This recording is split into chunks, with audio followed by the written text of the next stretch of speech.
Good morning, everyone. This is Tony from Her Homestead Skills. Well, I can't believe it's already mid-October, but it's finally starting to get cold here. I mean, it is getting chilly. So I guess it was coming.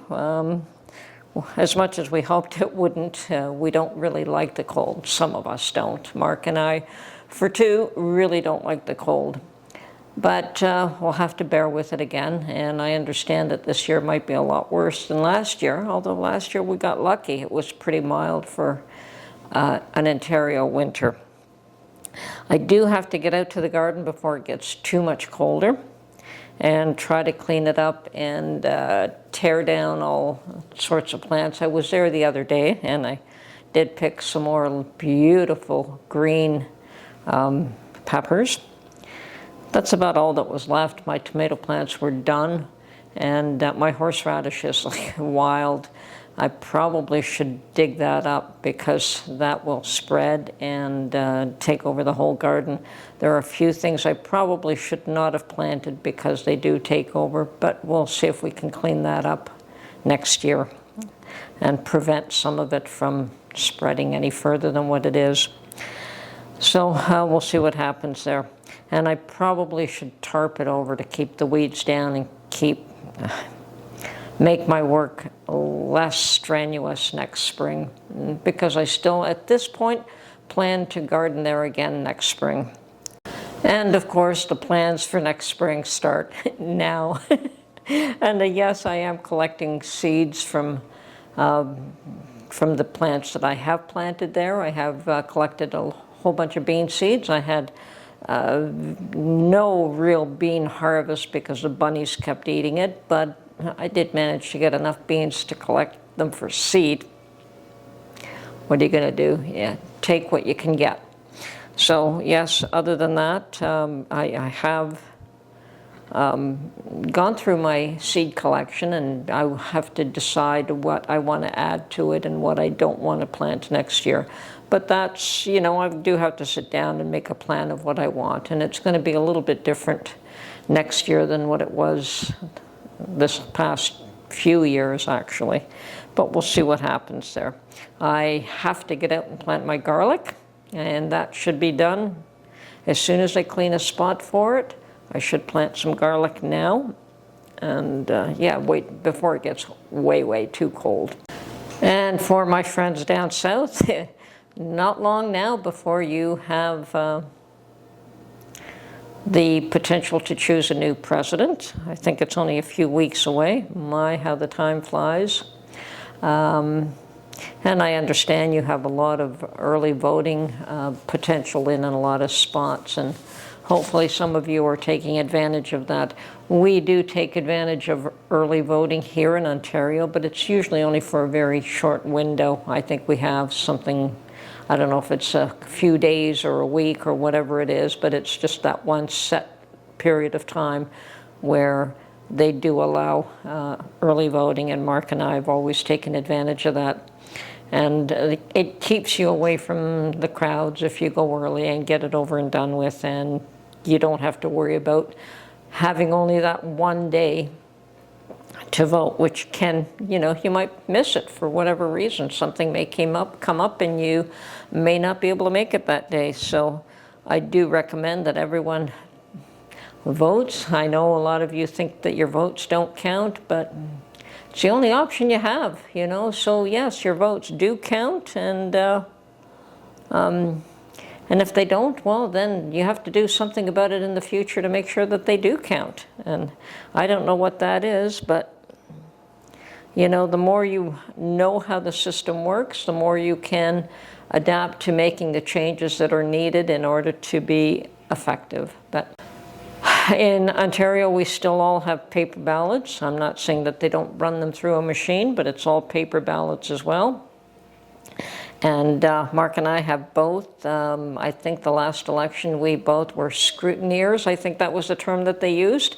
So that we didn't actually do the counting, but we got to see every single vote to say, no, that one's a bad vote, throw it out, or no, whatever the case is, no, this one's good, keep it in.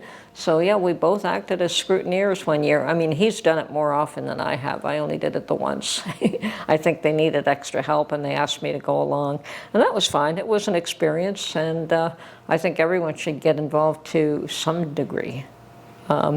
Even if it's only minor, like being a scrutineer or like handing out pamphlets or taking your friend out to be able to vote where they couldn't get out. Now, hopefully, with all this area that has been devastated by hurricanes, that they are coming up with a solution to allow people in those areas to still cast their ballots, because I think that's fairly important, should they wish to. And I still highly recommend that everyone votes. Vote what you feel would be the best solution for you, and you know, we all get the they say that we get the government we deserve, so hopefully we all deserve something decent and something better. In Canada, it's pretty much a given at this point that if we were to have an election today, Pierre Poilievre would likely win, which is the Conservatives. Now, the difference here is that we do not have term limits of, 4 years times 2 as the maximum. We can have somebody in there for 20 years, and but fortunately, people get fed up when somebody's been in power too long, because when they've been in power too long, their attitude tends to change a little bit. And we saw that with Trudeau Sr. He was in there forever.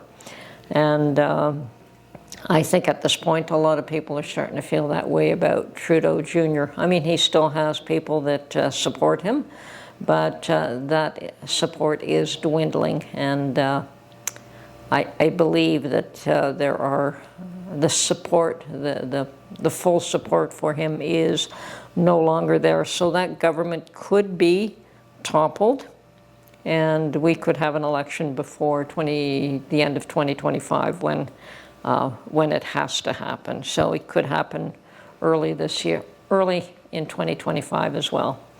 So yes, interesting year, a lot of things going on, and I just heard today, probably late in the game because I haven't really been paying attention, but there could have been a third attempt on Trump's life because somebody was caught going in with guns. Now that could be factual, that that was another attempt, or it could be just that somebody was caught with firearms when they should not have had them on their vehicles or persons or whatever, wherever they were found. But yeah, that's a pretty difficult situation, and hopefully none of that happens. And if there are other attempts, that they're thwarted pretty quickly.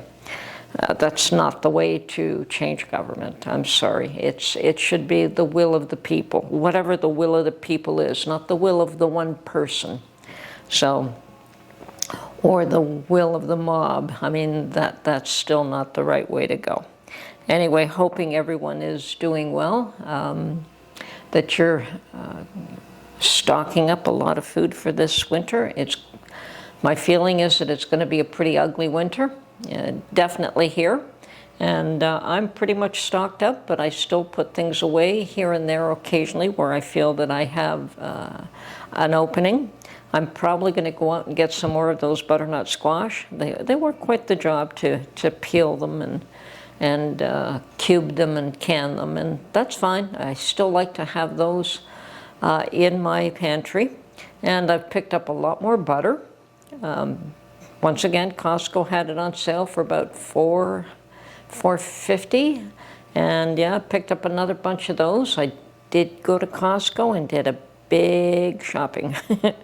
Mark has decided that he wants to try to get back on his carnivore diet. He had gone on it for a while, and circumstances knocked him off it. None, the least of which was that we were traveling for a while. And now he wants to get back on it, so I went out and filled up the freezer. And that was a very large bill, but hopefully that'll keep us for a little while. I don't know how long, but we'll see what happens there. So hope all of you are stocking up on all your essentials and everything that you need.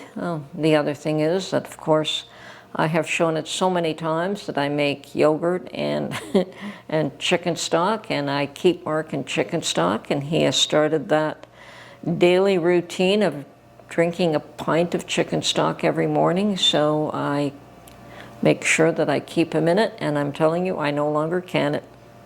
Perhaps I should can a bunch of it and just put it away in the cupboard for those days where I can't stock it, but at this point all I'm doing is making it and putting it into quart jars and putting it in the refrigerator. And I usually make enough that it lasts him a week, 9 days maybe, max, and that will keep in the refrigerator for that period of time. So save on the canning lids, save on the work, and I mean, at the rate he goes through it, it's hardly worth canning it up at all anyway. So I've learned to do what's necessary and save my jars, save my lids for other things to do.